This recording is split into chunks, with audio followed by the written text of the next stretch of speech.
If you tried to describe what God is like, it could be difficult or daunting. But when the people who wrote the Bible pondered the mystery of God, they consistently described God's character in this way: compassionate and gracious, slow to anger, overflowing with loyal love and faithfulness. The very first word used in this description of God is compassionate, or in Hebrew, rachum. This word also appears as a noun, rachamim, or compassion. And what's fascinating is that both of these words are related to the Hebrew word for womb, rechem. So compassion in the Hebrew Bible is centered in a person's core, and the word invites us to imagine a mother's tender feelings for her vulnerable infant. So rachum is a word that conveys intense emotion. Sometimes it's even translated as deeply moved, like in the story of King Solomon, who meets two women who've just given birth. One of their babies sadly dies, but then both women claim that the baby still living is theirs. As a test, Solomon says to cut the baby in two and give each mother a half. And the baby's real mother is deeply moved. She would rather the other woman take her baby than see her child die. And it's her compassion that reveals that she's the true mother. But rachum isn't just an emotional word. It also involves action. And surprisingly, the word is used most often to describe God's actions, motivated by his emotions. Like when the Israelites are suffering and oppressed in Egypt, God hears their cries and is compelled by his compassion, his rachamim, to rescue them. Then, as the Israelites travel through the dangerous wilderness, they're hungry and thirsty, and God is rachum, caring for them as his own child. He provides everything they need: food, water, and clothing, as he personally guides them. So it's no surprise that when Yahweh reveals his character to the Israelites in the wilderness, he begins by saying he's compassionate.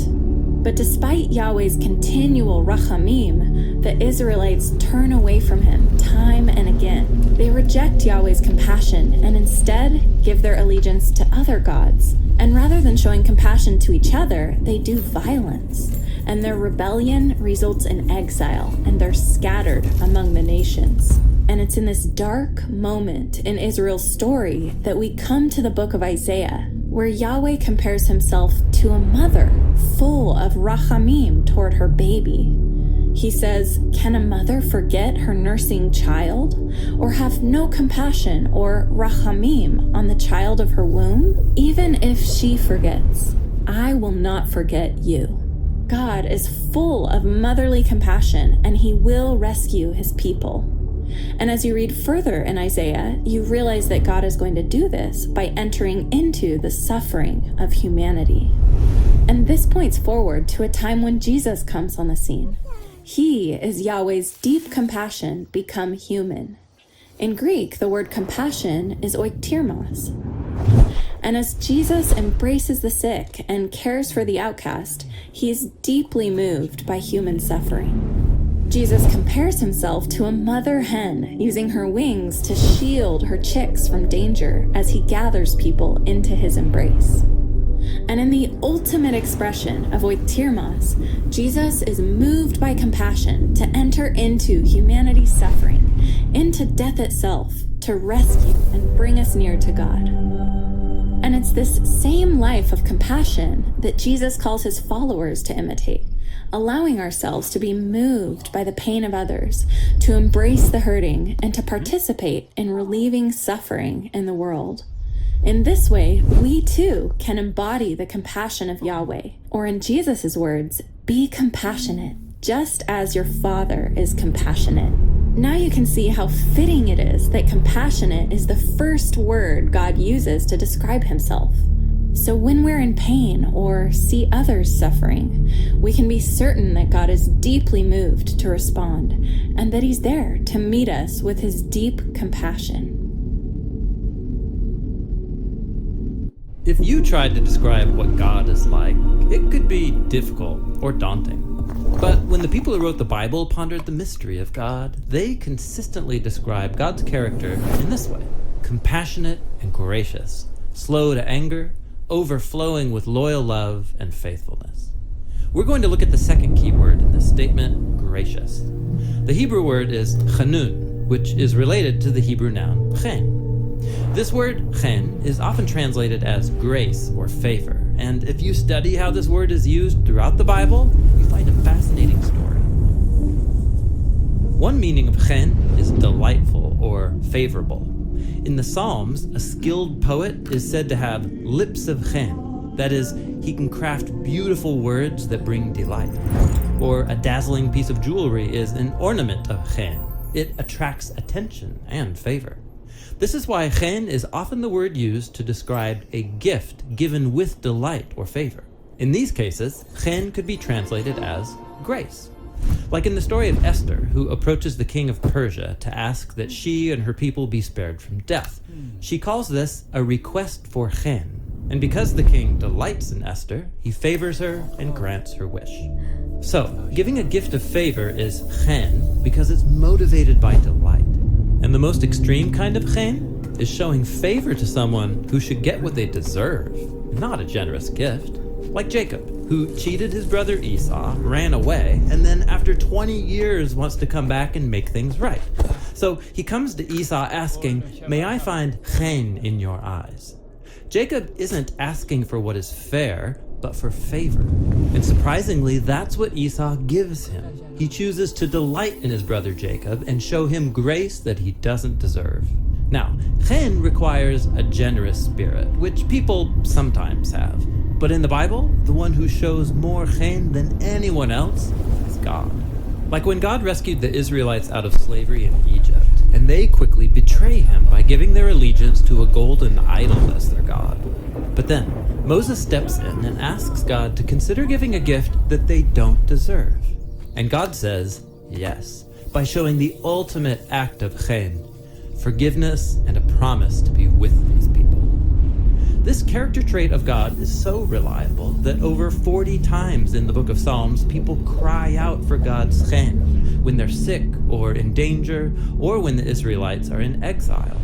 And the biblical prophets like Isaiah looked back to God's chen in the past and boldly declared that God will one day show chen to his people by delivering them and all creation from death and ruin. Now, when we turn to the authors of the New Testament, they describe God's chen with the Greek word charis, which means gracious gift. Like when we're introduced to Jesus in the Gospel of John, we're told that Jesus is God's glorious charis become human, sent into a world of people trapped in darkness and death. Because according to the Apostle Paul, we're like the living dead. God has handed humanity over to the destructive consequences of our selfish decisions. But, Paul says, God is rich in mercy, and by his charis, he's rescued us. He's talking about how Jesus' life, death, and resurrection are offered to us as a generous gift of life that is more powerful than death. And as with any gift, all one has to do is receive it. So, now you can see why the biblical authors talk so much about this description of God's character throughout the Bible. When people are willing to own their failures and ask God for chen, he has a consistent and generous response. God gives the gift of himself, his life, and his love. And this is what it means that God is gracious. If you tried to describe what God is like, it could be difficult or daunting. But when the people who wrote the Bible pondered the mystery of God, they consistently describe God's character in this way: compassionate and gracious, slow to anger, overflowing with loyal love and faithfulness. We're going to look at this third phrase, that God is slow to anger. Now, that might surprise some people. Isn't the God of the Bible mostly angry, striking people down for their sins? Well, it turns out that God's anger in the Bible is way more nuanced than that, and way more interesting. In Hebrew, the phrase slow to anger is pronounced erek apayim, or literally long of nose. But what does God's patience have to do with a long nose? Well, first, we need to look at the common biblical Hebrew way to say that someone is angry. Their nose burned hot. Like in the story of Joseph, when Potiphar thinks that Joseph tried to sleep with his wife, his nose burned hot. It's usually translated, his anger burned. It's describing how your body, especially your face, gets hot when you're filled with anger. And so in Hebrew, the main words for anger are either nose or heat or hot nose. This is why a patient person is called long of nose. It takes a long time for their nose to get hot. Like in the biblical proverb, a person's wisdom is their long nose. That is, their slow anger. Now, in the Bible, God gets angry numerous times, but God doesn't have a nose or get hot. These are metaphors, using our experience of hot anger to describe how God feels when he witnesses human evil. Just like you would get angry if you saw a child being bullied on the playground, so God gets angry when humans oppress each other and ruin his world. In the Bible, God's anger is an expression of his justice and his love for the world. But he's slow to anger, which means he gives people lots of time to change. Like in the story of the Exodus, when Pharaoh enslaves the Israelites and has their baby boys thrown into the waters, God sends Moses to confront Pharaoh. And Pharaoh's given 10 chances to let Israel go free, but after the 10th refusal, Pharaoh rides out with his chariots to destroy the Israelites, and so God destroys him in the waters. Pharaoh's own evil is turned back upon him, and we read that this is an act of God's hot anger. Now, that's really intense, but think about it. God wouldn't be good if he didn't get angry at Pharaoh's evil and eventually do something about it. And notice that God's anger is expressed by handing Pharaoh over to the consequences of his own decisions. And this is actually how God's anger is shown throughout the scriptures, like in the story of the Israelites. Over and over again, for hundreds of years, they betray the God who rescued them from slavery. And though he gives them many chances to turn around, they keep giving their allegiance to the gods of other nations. And each time we read that the hot anger of God burned against the Israelites. But notice what always follows. God gave them over into the hands of their enemies. Israel wanted to serve the gods of other nations, and so God, in his just anger, gives them what they want, as those nations circle back and defeat Israel. This is similar to what the Apostle Paul says in his letter to the Romans. He says God's anger is being revealed against human evil, and then 3 times he says what that looks like. God hands people over to their destructive desires and decisions, even if it leads to death. But Paul also says God is patient, giving people time to come to their senses and change. Because remember, God's anger is a response to human evil, and it's based on a deeper character trait, his compassion and his loyal love. God is not content to let people sit in their own self-destruction. In the Bible, God's on a mission to rescue. This is why Jesus said that he was going to Jerusalem to die, as a demonstration of God's love for his enemies. He would stand in the place of his people who were choosing self-destruction and take the consequences of their decisions upon himself. In Jesus' life, death, and resurrection, we see God's anger at evil and his love for people working together to provide forgiveness and life for a humanity lost in self-ruin. So God's anger in the Bible is really important, but it's not the end of the story. When God is angry and brings justice, it's because he's good. And he's extremely patient, working out his plan to restore people to his love. And that's what it means to say that God is slow to anger. If you tried to describe what God is like, it could be difficult or daunting. But when the people who wrote the Bible pondered the mystery of God, they consistently describe God's character in this way: compassionate and gracious, slow to anger, overflowing with loyal love and faithfulness. We're going to look at this 4th phrase, loyal love. It translates the Hebrew word chesed, which is hard to translate into any language because it combines the ideas of love, generosity, and enduring commitment all into one. Chesed describes an act of promise-keeping loyalty that is motivated by deep personal care. Like in the story of Ruth. Ruth is a foreigner married to an Israelite man, but tragically, her husband dies along with his brother and his father. All Ruth has left is her widowed mother-in-law, Naomi, who has nothing to give her. Naomi tells Ruth she should go back to her people, but instead, Ruth promises to stay by Naomi's side and take care of her. And as other people watch Ruth keep this promise over time, they call it an act of chesed. notice that Ruth's chesed is not conditional or based on Naomi's worth. Rather, it's an expression of Ruth's character. She just is a generous and loving person who keeps her word. That's chesed. Now, Ruth's loyal love is truly inspiring, but the one who shows the most enduring chesed in the Bible is God. Like in the story about Jacob, who is a treacherous liar even to his own family.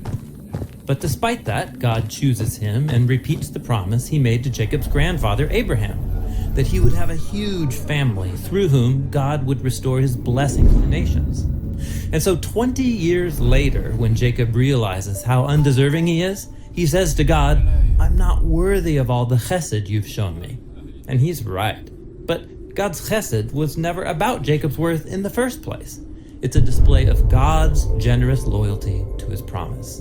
God's chesed continues into the story of Jacob's descendants, the Israelites. When they're enslaved by Pharaoh in Egypt, we're told that God remembered his promise to Abraham and Jacob, so God defeats Egypt and raises up Moses to liberate the people and lead them into the promised land. And in the story, this is called an act of chesed, because it was about God keeping his word.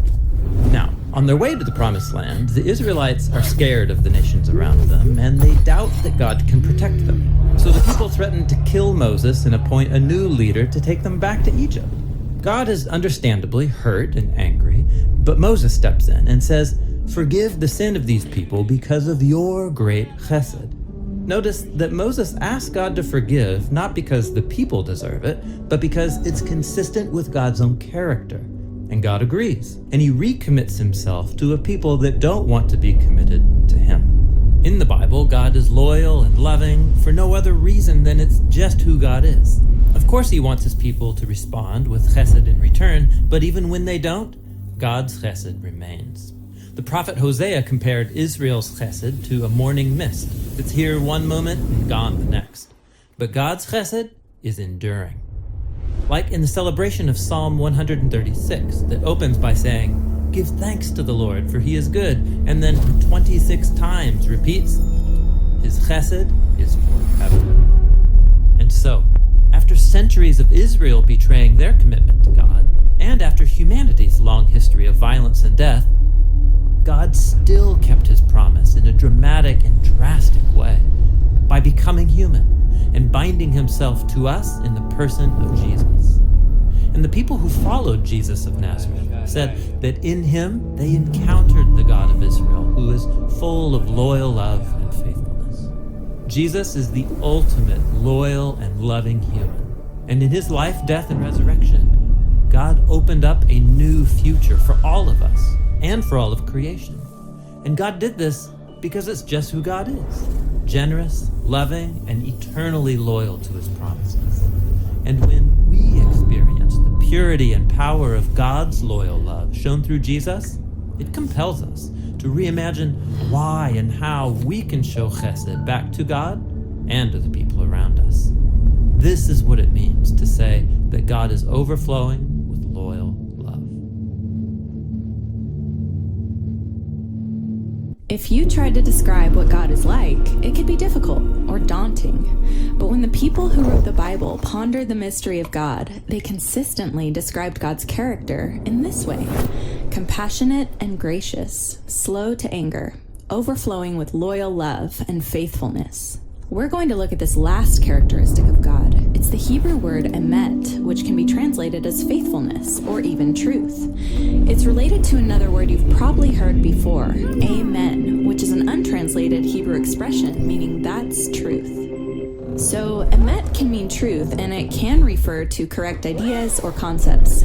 This is because emet has to do with stability and reliability, like when Moses holds up his hands for hours to defeat Israel's enemies, the Amalekites.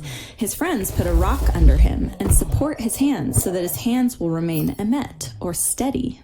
When emet is used of people, it describes reliable and stable character, or trustworthiness. Like when Moses appoints leaders in Israel, they're to be people of emet, people who are trustworthy, who won't take bribes or distort justice. So to say that God is full of emet doesn't just mean that God tells the truth or stands for truth. It means that God is faithful and trustworthy. This is why Moses calls God a rock, saying that he's faithful, just, and upright. He's saying that he can trust God to be consistent to his character. And the Hebrew word for trust is actually the verb form of the word emet. It's he'emin. It can be translated as to believe or to have faith, but most basically it means to consider someone trustworthy or to trust. The first person we meet in the Bible who considers God to be trustworthy is Abraham. God makes a promise that Abraham and his wife Sarah will have a huge family and that through them, all nations will experience God's blessing.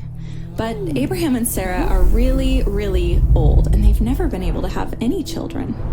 And yet, in the face of these challenges, Abraham he'emins God. He considers God trustworthy to open a way forward.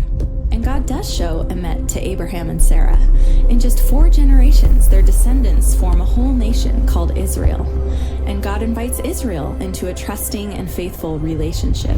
And when God leads them out of slavery in Egypt, Israel he'emins in God. They trust and rely on him. But when they come to the land God promised to Abraham, and they find out it's filled with giant cities protected by giants, their trust in God's emet fails. But eventually we meet an Israelite who does trust God in the face of giants. It's David. He yells at the giant, "You come with a sword and a spear, but I come with the name of the God of Israel." David consistently relies on God. In fact, it said that David walked in emet before God. So David considers God to be faithful and responds with faithfulness. This is why God promises to raise up a faithful descendant of David, whose kingdom will endure forever, or in Hebrew, have emet. This faithful king will become the source of trust and stability for others forever. But when the kingdom later collapses, the Israelites find themselves without a home and without a king. And they cry out, "Oh God, where is your loyal love that you swore to David in your emet?" They're accusing God of abandoning his promises to Abraham and to David. Is God trustworthy? Is he faithful after all? The first line of the New Testament is an answer to that question. This is the lineage of Jesus the Messiah, the son of David, the son of Abraham. In other words, through Jesus, God fulfills his promises. Or as Paul says, Jesus came on behalf of God's faithfulness. He is the faithful king whose kingdom will endure forever and who invites all nations to trust God. Now, trusting anyone is risky. It's hard to know if anyone is really full of emet. But the biblical story portrays a God who's been faithful all along and whose promises were fulfilled in the story of Jesus. And so as we look out at the obstacles facing us and our world, we're invited to take that same risk and join Abraham, David, and the people of God in trusting that God is overflowing with faithfulness.